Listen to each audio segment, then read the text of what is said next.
All right, today we've got Chris Bender right here in front of me, in person, in the studio. Man, it's great to see you. Yeah, likewise. It's nice to be in-house every once in a while, so FaceTime is a good thing. Absolutely. Whole different energy whenever we are sitting across the table from each other. Amen to that. Yeah, but it's good to see you. Good to have you here. And, our last episode, we dealt with heartburn and gastric reflux, and that was by request from a listener. Well, that same listener, he's a corrections health provider. He had another episode topic in mind for us, and that is anticonvulsants or anti-seizure meds. So, Chris, I don't mean to tell on you here, but when we were planning this episode, you intimated to me that, anticonvulsants might not have been at the top of your list to talk about, not a preferred topic. Can I ask why that is? Yeah, so it's sort of like one of those things where it's just a very burgeoning topic. I think what we'll see here as we talk a little bit further, there's just so many of them. Yeah. So many different mechanisms of action. It's not always a very neat and tidy disease state as you would get with probably more of like your typical chronic care stuff like hypertension, diabetes. There's a lot of monitoring that goes in with all of the medications. And then, it's just not something that I get to get my hands dirty with too frequently, because a lot of times patients come into the facilities and, we don't really touch. They're stable. We don't want to really rock the boat or upset the apple cart on that. So it's just one of those things, like pretty much like a lack of exposure than with other more wheelhouse type of things, Gotcha. Well, either way, as listeners will find out, I mean, this is a very much, even though, as you just said, you don't have as much experience with it, it's still a very important corrections topic that definitely. Yeah, very much so. Yeah, gotta definitely dive into and give a lot of explanation to. And whether it's your favorite topic or not, you're going to bring the same level of easily digestible yet thorough, the same approach to this topic as you do all others. That's the plan. Let's hope. So, quick housekeeping. This is Podcast RX with Chris Bender, production of Diamond Pharmacy Services and the Office of Pharmacy Therapeutics and Integrated Clinical Services, or Optics. And I realized that this housekeeping stuff, I've not been saying my name. I assume everybody's been listening for a long time, but I'm Adam Campbell with Diamond's marketing department, help produce the show. This is a monthly show available pretty much anywhere you enjoy podcasts. If you can, please rate and review the show, send an episode to a friend, purchase ad space in your favorite publication, erect a billboard, anything to get us Chris's sonorous baritone out there into more ears. And if you want to get in touch with us directly, the best way is to email podcastrx@diamondpharmacy.com. And as a reminder, full show notes with links to further reading are available at diamondpharmacy.com/resources/blog. You'll see the newest episode right there at the top of the page. And if you want to learn more about the clinical pharmacy resources of the Optics team, which Chris is a part of, visit their website at opticsclinical.com. All right. So, Chris, the latest medication news that providers should be aware of as they head into the clinic.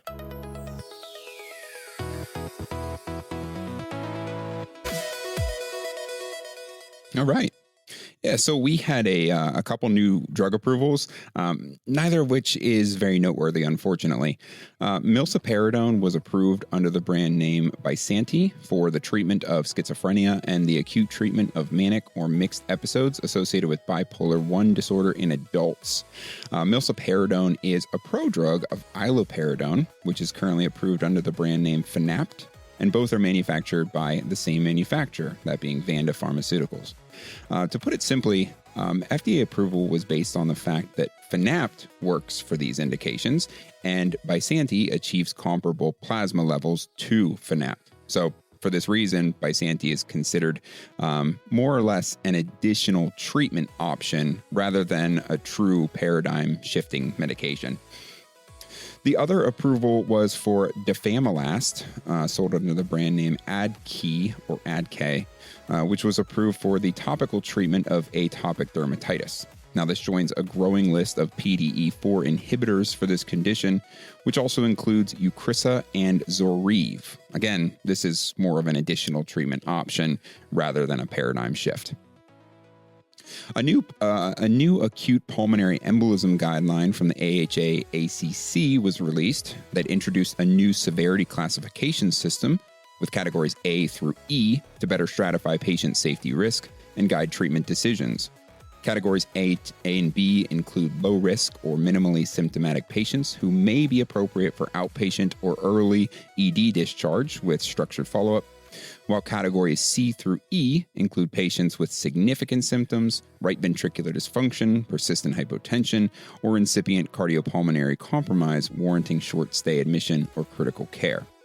DOACs, of course, remain the anticoagulant of choice for most patients, although low molecular weight heparin or unfractionated heparin remain options in pregnancy and other specific contexts.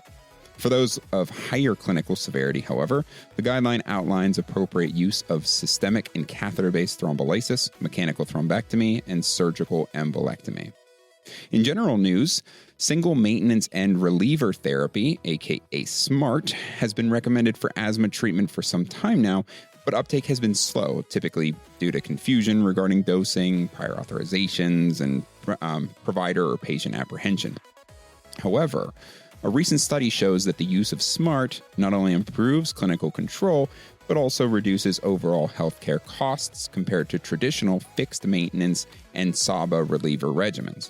And finally, the FDA has approved updated labeling for 6 menopausal hormone therapy products, including systemic estrogen, systemic progestogen, systemic estrogen and progestogen, and topical vaginal estrogen, removing language related to cardiovascular disease, breast cancer, and probable dementia from the prominent box warning. This was based on a review that deemed those risks were overstated in earlier formulations and contexts. These changes aim to clarify benefit-risk discussions and patients experiencing moderate to severe menopausal symptoms and support more individualized decision-making about hormone therapy, while of course still encouraging clinicians to assess risks and benefits in the context of symptom burden, patient age, and timing of initiation. Thanks for those updates, Chris. Let's take a quick break.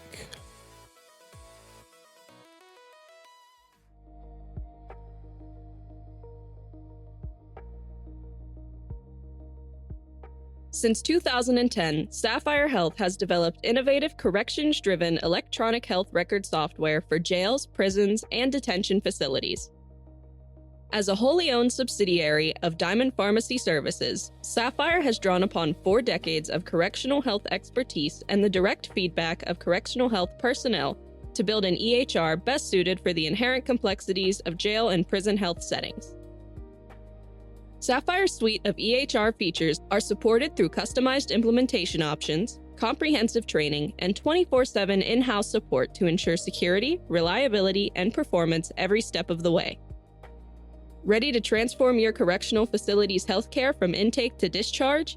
Schedule a demo today at sapphirehealth.com. Let's return to Podcast RX with Chris Bender.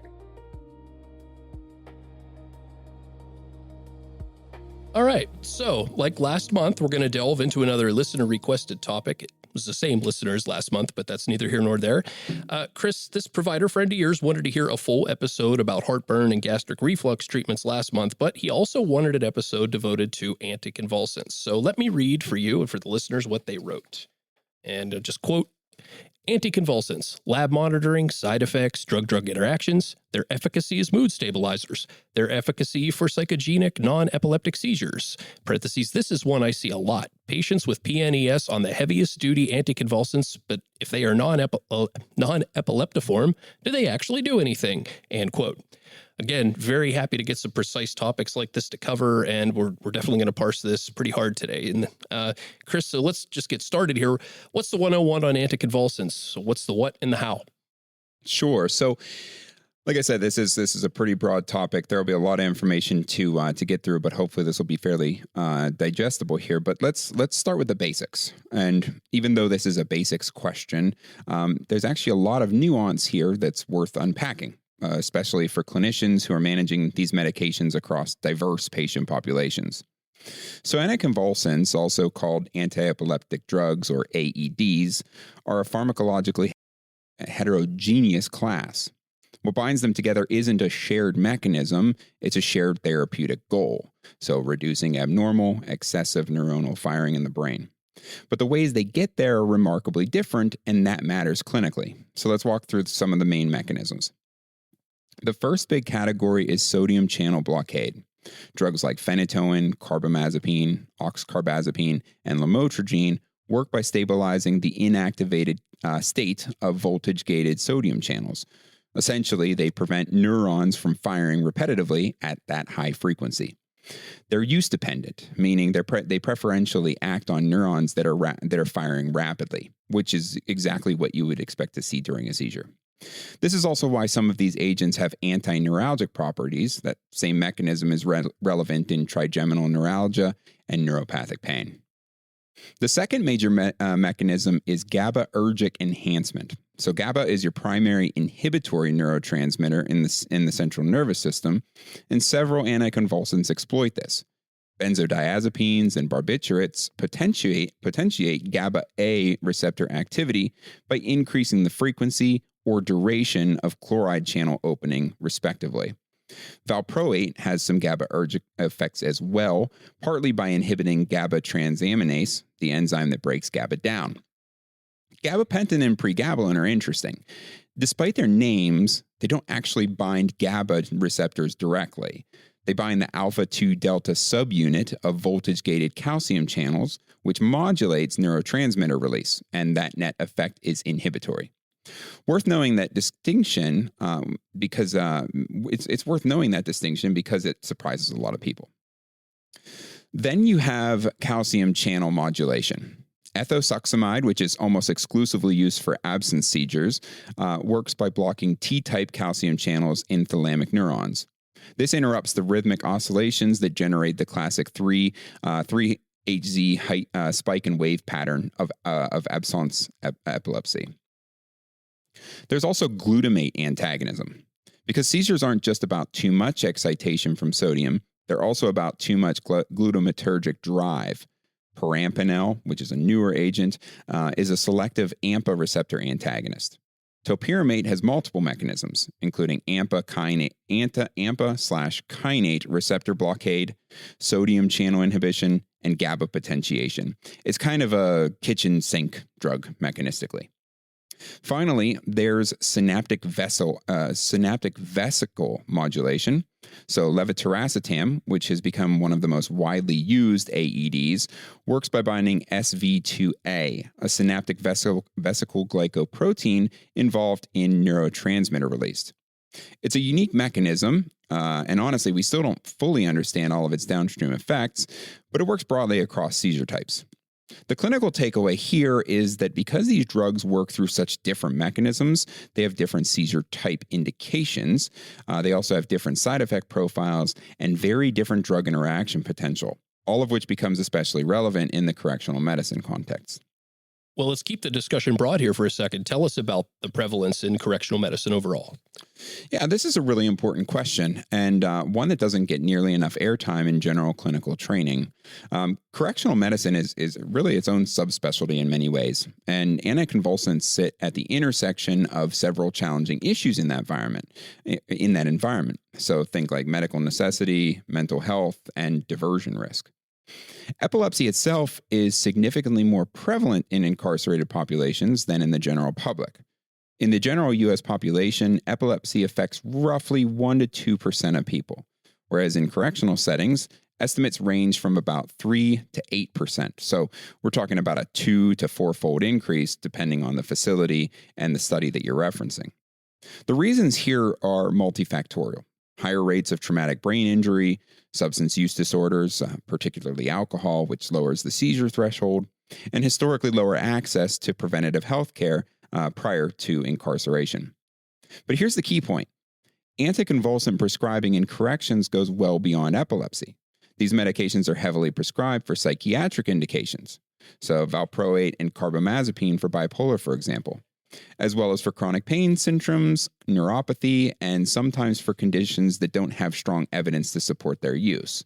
So the actual footprint of anticonvulsant prescribing in a correctional facility is often much larger than just the seizure population. There's also the factor of inheriting patients. A significant portion of incarcerated individuals arrive already on anticonvulsants that were prescribed in the community, sometimes appropriately, sometimes not. This creates a real clinical and administrative challenge for intake providers who have to quickly evaluate whether a medication is truly indicated, whether the dose is appropriate, and whether there's any documentation to support the diagnosis. So when you add it all up, it's not uncommon in large correctional systems to see anticonvulsants accounting for a substantial share of the overall medication budget, with prescribing rates that significantly outpace what you'd see in a comparable community population. And I think that's a signal worth paying attention to. Most definitely. So then with all those complex considerations, we got to look at safety concerns. Lab monitoring is very important with these drugs, as your provider friend pointed out, and there are some prominent adverse effects and drug interactions to watch out for, as you said. So what do we need to understand? So the adverse effect profile of anticonvulsants is broad, and it varies significantly by the agent. So let's hit the high points and then talk monitoring. Starting with the older agents, phenytoin is a classic example of a drug with a narrow therapeutic index and a long list of toxicities. CNS effects, so nystagmus, ataxia, diplopia, cognitive slowing, are dose-dependent and often the first signs of toxicity. Long-term, you're looking at gingival hyperplasia, which is relevant in the correctional setting where dental access can be limited, peripheral neuropathy, and osteoporosis through induction of CYP enzymes that accelerate vitamin D metabolism. Carbamazepine carries risks of hyponatremia, particularly in older patients, as well as agranulocytosis and aplastic anemia, which are rare but serious nonetheless.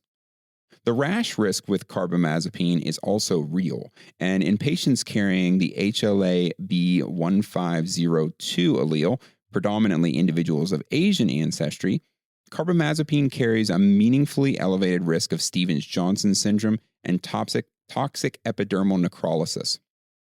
This is one case where pharmacogenomic testing, if it's accessible, can genuinely inform our prescribing. Now, valproate, also known as valproic acid or divalproex, deserves its own discussion because its risk profile is distinctive. Hepatotoxicity is a known concern, particularly in young children. And in adults, the risk is lower, but not negligible. And you need to be aware of it in patients with underlying liver disease or those on hepatically metabolized medications.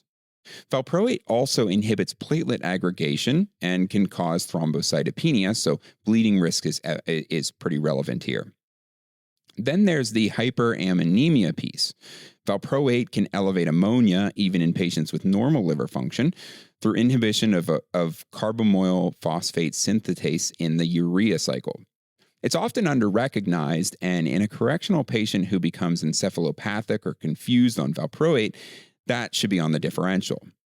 Weight gain and polycystic ovarian morphology are important considerations in reproductive age women. And of course, valproate is what used to be called, at least, category X in pregnancy. It carries substantial teratogenic risk, including neural tube defects, and this is a real concern in a population where access to contraception and prenatal care can be inconsistent. Lamotrigine is generally well tolerated, but the rash risk deserves emphasis. Slow titration is essential. The serious rash risk, including SJS, is directly related to rapid dose escalation or co-administration with valproate, which dramatically increases lamotrigine levels by inhibiting its glucuronidation. When you're combining these two, you essentially need to halve your lamotrigine dose and titrate it even more slowly. Levetiracetam has a relatively benign metabolic and organ toxicity profile. It's renally cleared without significant hepatic metabolism. It doesn't induce or inhibit CYP enzymes and has no significant pharmacokinetic drug interactions. But the behavioral side effects are clinically important and often underappreciated. Irritability, aggression, anxiety, and depression occur in a meaningful subset of patients, sometimes called Keppra rage colloquially. And in the correctional environment where behavioral issues already have significant consequences, that's worth a frank conversation with patients before starting. Gabapentin and pregabalin are sedating, can cause peripheral edema and dizziness, and have significant abuse potential, but more on that in a moment. Now, as for lab monitoring, I think we should take a more of a pragmatic framework. So phenytoin levels are still clinically useful, but interpret them carefully. Phenytoin is heavily protein bound. So in hypoalbuminemic patients, which you see in corrections not infrequently, the total phenytoin level will be misleadingly low. You either need a free phenytoin level or to apply the Shiner-Tozer correction. Don't dose adjust based on a total level in a patient with hypoalbuminemia without accounting for this. Carbamazepine levels are helpful for assessing toxicity and adherence. A CBC at baseline and periodically thereafter is reasonable given the agranulocytosis risk. Sodium monitoring matters as well, especially in older patients or those on concurrent SIADH-inducing medications. Think mostly antidepressants. Valproate levels, liver function tests, CBC with platelets, and ammonia if clinically indicated. Moving on to valproate, we need to be getting levels, liver function tests, CBC with platelets, and ammonia if clinically indicated. In patients on valproate long term, it's also worth checking a metabolic panel periodically, given its metabolic effects. Levetiracetam, gabapentin, and pregabalin. Routine serum drug levels aren't standard. Levetiracetam levels can be checked if adherence is in question, but they don't really guide dosing in the way that phenytoin or valproate levels do. Lamotrigine levels can be useful in the context of drug interactions or during pregnancy when its clearance increases significantly and patients can lose seizure control even on the same dose. But finally, be mindful to treat the patient and not the number. Guidelines recommend against dose intensification for patients who are controlled despite having a drug level below the normal range. So we don't always have to go chasing that number as long as the patient is stable. Well, another safety angle that we have to look at, you already alluded to this, is that these drugs carry risks for diversion and misuse. And what can you tell me about that? Yeah, this is one of the most clinically and operationally important topics in correctional pharmacy. And it's increasingly recognized as a public health issue that extends beyond the correctional walls as well. The main offenders here are the gabapentinoids, so gabapentin and pregabalin. And this has been a growing problem over the last decade. Gabapentin in particular has become one of the most diverted medications in correctional facilities across the country. It's sought after for its euphoric and anxiolytic effects at supratherapeutic doses, and in combination with opioids, alcohol, or benzos, it potentiates CNS and respiratory depression in ways that significantly increase overdose risk. There's a reason multiple states have moved to schedule gabapentin as a controlled substance. It's not just anecdotal. The epidemiological data on gabapentin-involved overdose deaths has been accumulating steadily. In the correctional setting, the strategies for mitigating this risk are fairly well established. Direct observation therapy, meaning the patient takes the medication in front of staff, and staff verify the medication has been swallowed, sometimes with a mouth check, is widely used. Crushing and liquid formulations are another tool, though some facilities have moved away from this due to its operational burden. But there's a broader clinical question embedded here, which is, should these medications be prescribed in the first place for indications where the evidence base is weak? In corrections, gabapentin is frequently prescribed for chronic pain syndromes, anxiety, insomnia, restless leg syndrome, many of which are off-label uses where the evidence is modest at best. If you're a medical director or formulary committee member, it's worth it critically examining whether the risk-benefit calculus supports liberal prescribing of a medication with this level of abuse potential in a closed, high-risk environment. Now, I will go on to say, however, to complicate this, though, that recent restless leg syndrome guidelines do actually recommend gabapentin as first line over more traditional dopamine agonists. So that may lead to you seeing some increased rates of gabapentin in your facility. Carbamazepine and valproate have some misuse potential, but are much less commonly diverted. They're not sought after recreationally in the same way. But a few practical pearls for prescribers. When a patient arrives claiming that they need high-dose gabapentin for an off-label indication and there's no documentation, that warrants a thoughtful and thorough evaluation, not an automatic continuation. And when you do prescribe gabapentinoids in corrections, aligning the dosing schedule with direct observation therapy, minimizing dose, and avoiding co-prescribing with other CNS depressants are all reasonable harm reduction strategies. Of course, we have to also look at the cost dimension to these. How do cost formulary considerations affect anticonvulsant usage across the corrections environment? Yeah. Formulary management in correctional systems is genuinely complex, and anticonvulsants are a microcosm of the broader tension between clinical individualizations and system-level resource stewardship. The good news is that most of the workhorse anticonvulsants are available generically and are relatively inexpensive. Phenytoin, carbamazepine, valproate, levetiracetam, lamotrigine, gabapentin. These are all generic, and their per-unit costs are quite low. From a pure acquisition cost standpoint, most correctional formularies can accommodate these without significant financial strain. Where things get more complicated is with branded and newer agents. Drugs like Vimpat, Fycompa, Briviact, and Xcopri can carry dramatically higher price tags and may not be on formulary in many correctional systems. For a patient who is well controlled on one of these agents who's coming into custody, this creates an immediate clinical dilemma. Do you continue a medication that's working, potentially at a significant cost, or do you transition them to a formulary alternative that may not be as equivalent in terms of their seizure control? The standard of care is clear in principle. Incarcerated individuals are constitutionally entitled to adequate medical care, and that includes treatment for serious medical conditions like epilepsy. Arbitrary formulary restrictions that compromise seizure control expose systems to significant legal liability. In practice, most systems have a non-formulary exception process, and medications like newer anticonvulsants often get approved for individual patients with documented treatment histories.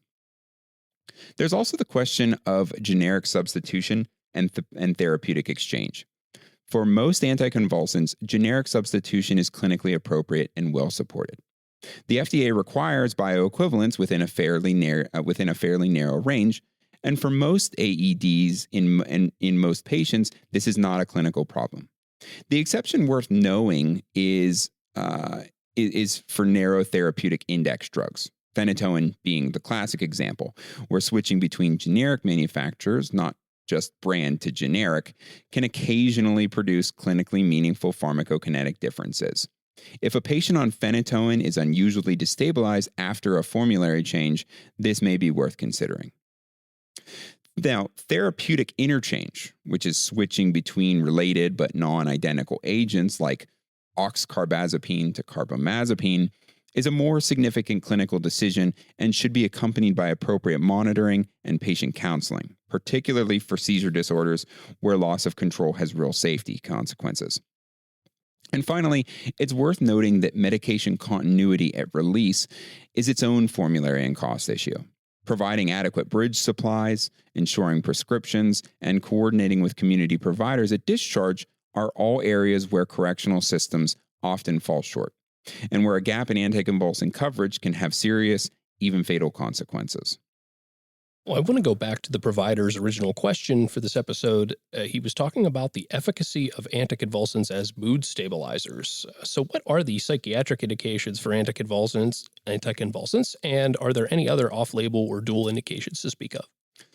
Absolutely. And, this is one of the most clinically interesting areas in anticonvulsant pharmacology, because these medications have found a home well outside the neurology clinic.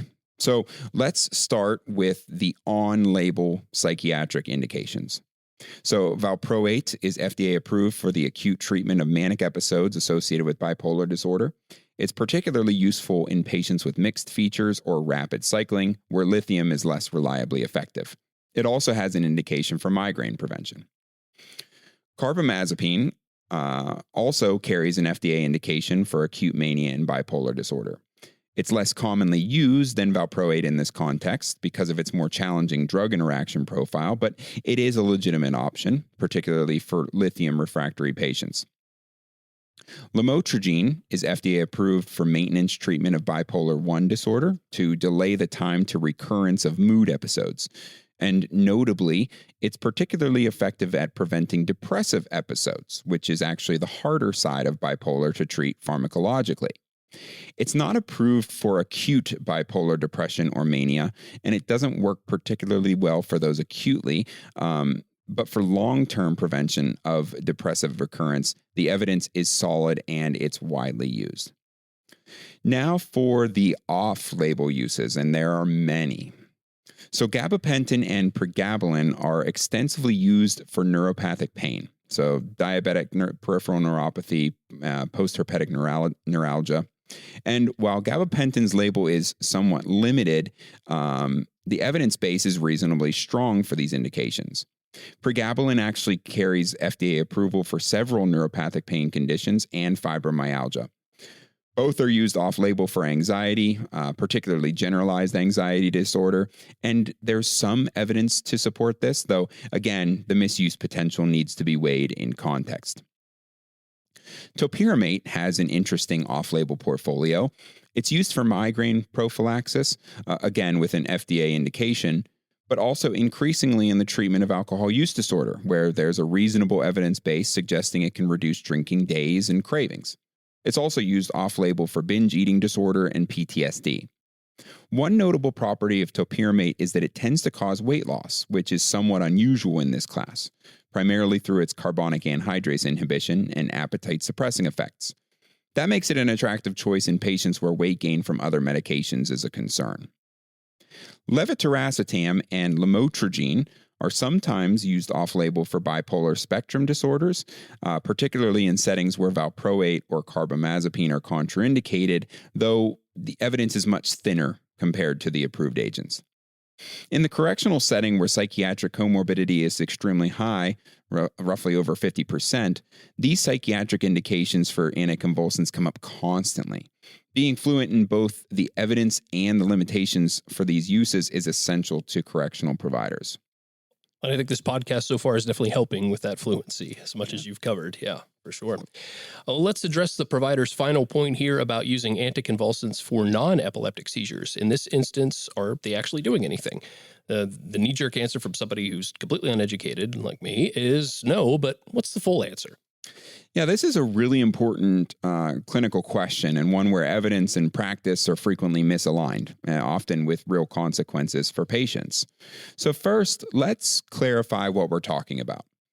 Functional seizures, previously called psychogenic non-epileptic seizures or PNES, refers to episodes that resemble epileptic seizures but are not associated with ictal EEG activity.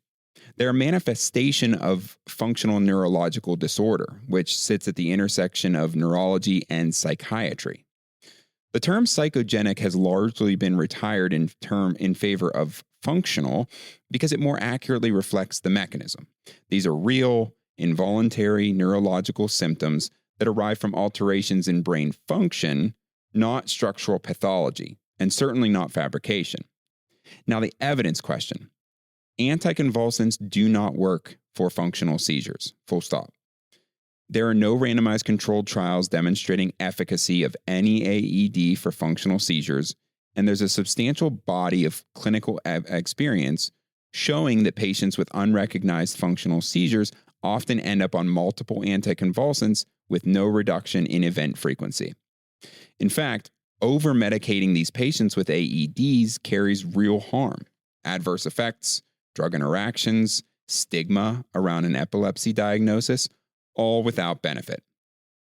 The diagnostic gold standard here is video EEG monitoring, which captures an event and simultaneously confirms the absence of ictal correlate on EEG. This is how you definitively distinguish functional from epileptic seizures. In the correctional setting, access to video EEG may be limited, but it should be pursued when functional seizures are suspected, particularly when a patient's seizures don't respond to appropriately dosed anticonvulsants, have atypical semiology, or occur exclusively when being observed. So what does work for functional seizures? Well, the evidence base is modest but growing, and it centers on psychotherapy, particularly cognitive behavioral therapy adapted specifically for functional seizures. A landmark trial published in the Lancet Psychiatry demonstrated that CBT specifically designed for this condition significantly reduced seizure frequency compared to standard medical care. There's also emerging evidence for other psychological approaches, including acceptance and commitment therapy and psychodynamic therapy. The other crucial piece is communicating the diagnosis and doing it well. Research consistently shows that patients who receive a clear, non-stigmatizing explanation of their diagnosis and who understand that their symptoms are real but not epileptic are more likely to engage with treatment and have better outcomes. Framing it as your brain is producing real symptoms, but they're not caused by abnormal electricity or abnormal electrical activity. They're caused by a disruption in how your brain is functioning, and that's something we can treat, is a reasonable starting point. In corrections specifically, psychotherapy access can be limited, but connecting these patients with mental health services, ensuring providers understand the diagnosis and aren't reflexively escalating anticonvulsants when events continue, and avoiding the long-term burden of unwarranted polypharmacy are all achievable goals. So the bottom line here is, if a patient's seizures don't fit the expected pattern, don't respond to treatment, or there's a high psychiatric burden, keep functional seizures on your differential. Pursue appropriate diagnostic workup and resist the temptation to add another anticonvulsant. Overall, managing this class of drugs really illustrates the importance of clinical pharmacist consultation. So I know at the beginning of the episode, you said just talking about anticonvulsants this way wasn't your top thing because you don't have a ton of experience with it in the way you do others, but you do have experience with them in other ways. So can you tell me about that, and what exactly have you experienced in managing these with clients?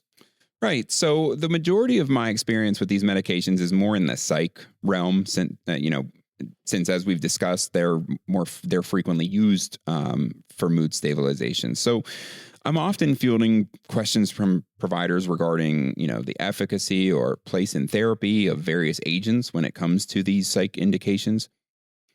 I'm not consulted as frequently when it comes to epilepsy, however. This is likely because, like I mentioned at the top of the pod, patients enter the facility already established on therapy, and this is one of those situations where you don't really want to rock the boat when something is working.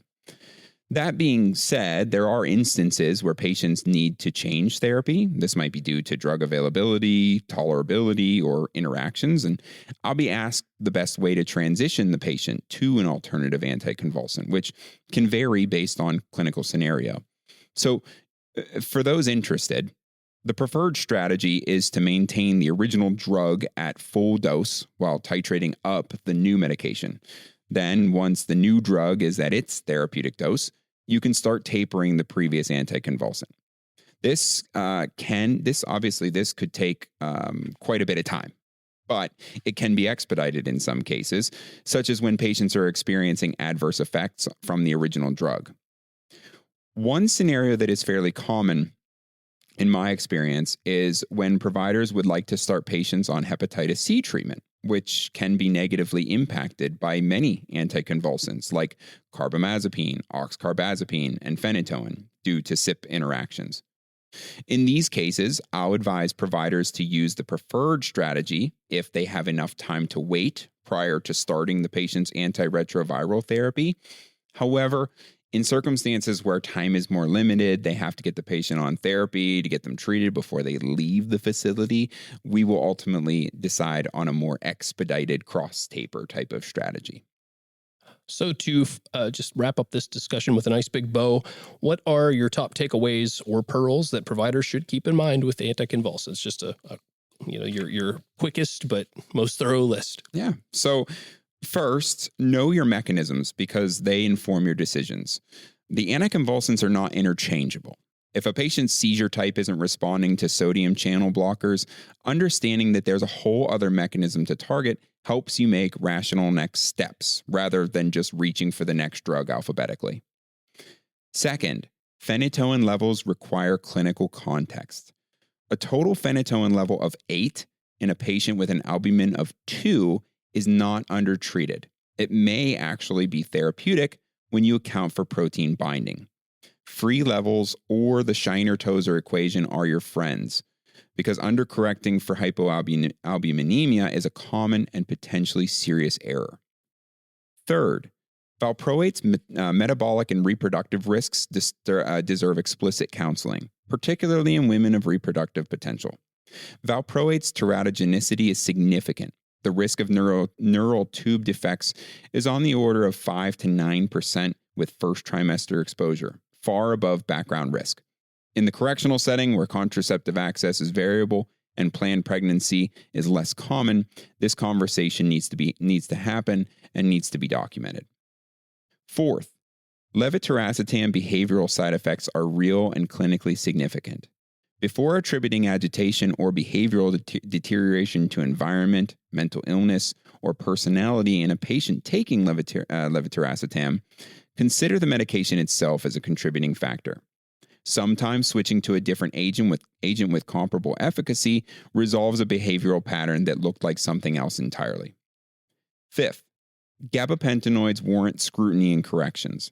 Before prescribing, especially for off-label indications, ask yourself whether the evidence supports it and whether your system has the infrastructure to manage the diversion risk.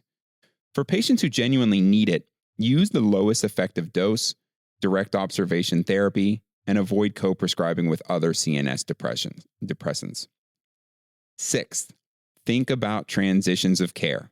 The most dangerous moments for patients with epilepsy in the correctional system are often at the interfaces: intake, transfer, and release.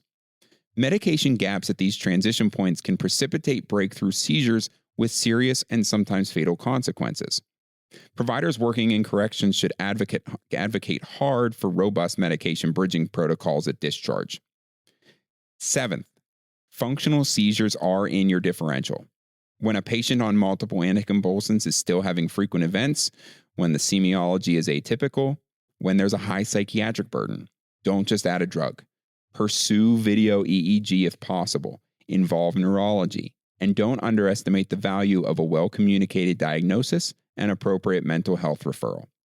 And finally, access to specialty care matters, and advocating for it is a part of the job. Correctional providers often operate with limited consultant support, formulary constraints, and high clinical volume.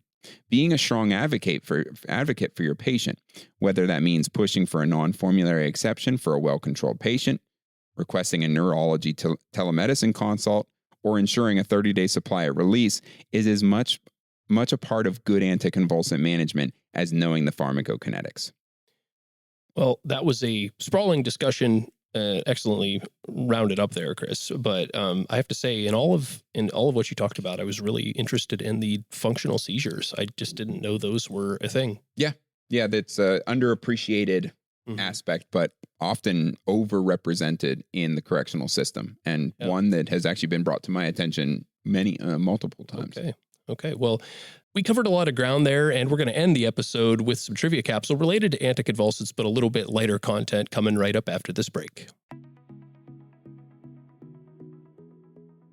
Institutional healthcare providers in corrections and long-term care. Do you wish you had easier access to clinical pharmacy resources and expertise? Well, Diamond's optics team has launched opticsclinical.com, a new platform designed to connect physicians, nurses, and administrators with the medication expertise of optics board-certified clinical pharmacists. Explore disease state webinars, on-demand clinical reference materials, and discover innovative technological solutions.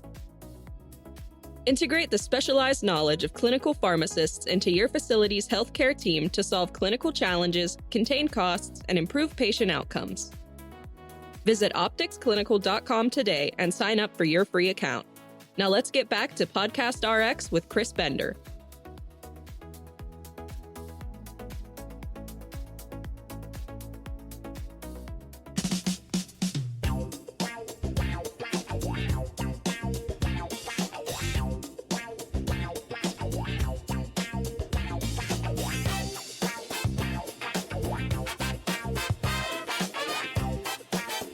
All right, so I thought we haven't done a list trivia capsule in a while, and I thought we could do the top 5 anticonvulsant facts, things you didn't know about anticonvulsants, and surprisingly, and not surprisingly, I should say, there's a lot there. Just given the sheer amount of drugs in the class, there's some pretty interesting trivia factoids there. So, Chris, take us through it. Yeah, I should have known that with so many options, there was going to be a lot of things to pull from. So let's just go right through it. So fact number 1. The earliest pharmacologic treatment for epilepsy was potassium bromide. Long before modern anticonvulsants, potassium bromide was introduced in the 1850s and became the first true pharmacologic treatment for epilepsy. It worked through non-specific CNS depression, and while it was effective enough to remain in use for decades, its side effect profile, including cognitive impairment, sedation, and a toxic syndrome called bromism, eventually led to its replacement by better options. Still, it laid the groundwork for the idea that seizures could be chemically controlled. Fact number 2. The oldest anticonvulsant still in clinical use is phenobarbital. Introduced in 1912, phenobarbital has been around for over a century, predating penicillin by 16 years. Despite its age, it remains on the WHO essential medicines list and is still first-line therapy in many parts of the world because of its efficacy and remarkably low cost. Old, but far from retired. Fact number 3. Topiramate started out as a diabetes drug. Topiramate was originally synthesized as part of a diabetes research program. Its structural similarity to fructose 1,6-bisphosphate made it a candidate for blood sugar regulation. When anticonvulsant properties were identified during testing, the research pivot was made, and it went on to be approved for epilepsy and migraine prophylaxis. Its carbonic anhydrase inhibition, a legacy of those diabetes research roots, is also why it commonly causes weight loss and kidney stones. Number 4. Valproate spent nearly 80 years as a laboratory solvent before anyone realized it was a drug. Valproic acid was synthesized in 1881 and used purely as a solvent to dissolve other compounds. It wasn't until 1962 that a researcher noticed that everything he was dissolving in it seemed to stop seizures. The solvent was the active compound all along. It's now one of the most widely used anticonvulsants and mood stabilizers in the world. And fact number 5. Phenytoin can turn your urine pink, and that's a known documented side effect. A rare but real phenomenon called purple urine bag syndrome. And in the case of phenytoin, pink to reddish urine discoloration can occur due to the metabolism of the drug and its interaction with urinary compounds, largely occurring in catheterized patients with UTIs and constipation. It's harmless, but understandingly alarming if you're not expecting it. The clinical pearl: always ask about medications before assuming the worst about an unusual urine color. I gotta say, I didn't see pink urine coming in the interesting facts list here. Yeah, preparing for this, there's actually a lot of medications that can cause urinary discoloration, even beyond the few the high ones that you learn in pharmacy school. Sure.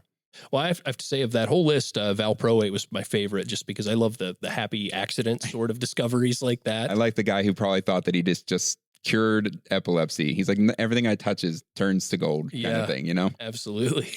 Well, Chris, thank you for taking so much time today. This is definitely a longer episode, but I think you thoroughly addressed our provider friends' request for anticonvulsant information. And I think anyone who is going to look into this topic further, this is a great starting point for them.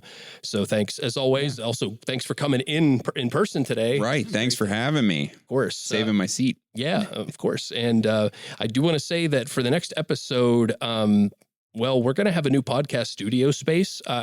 You might think, oh, how exciting. Well, we don't know what that's going to look like yet because our marketing offices are changing. We're going to move to a new spot here on the company campus, but we don't exactly know where we're going to be recording the podcast from yet. Mm-hmm.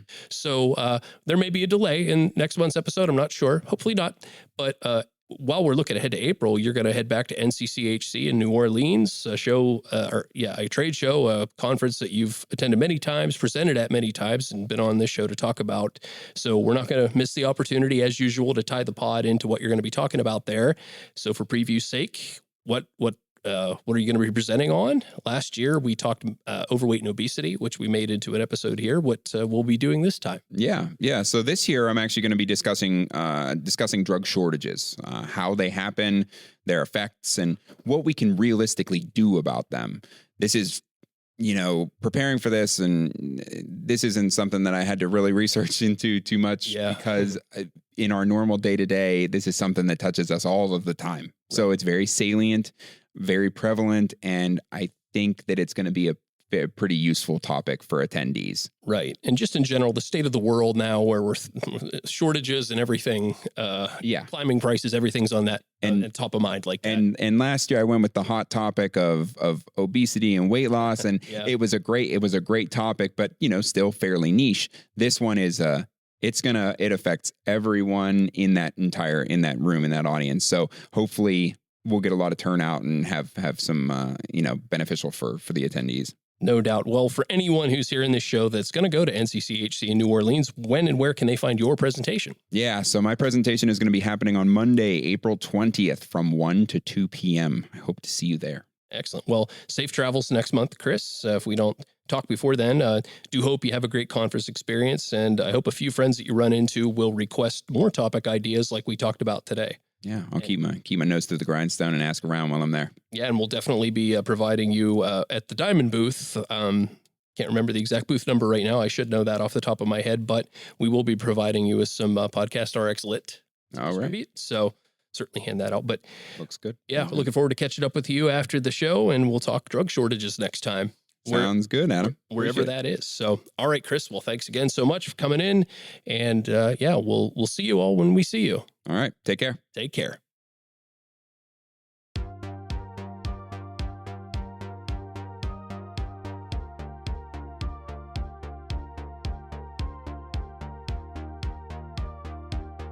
Podcast RX features conversations with healthcare professionals. The statements and opinions discussed herein are for informational purposes only.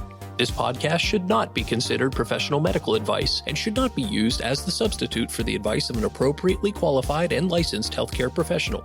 Therefore, listeners must not rely on the statements made herein.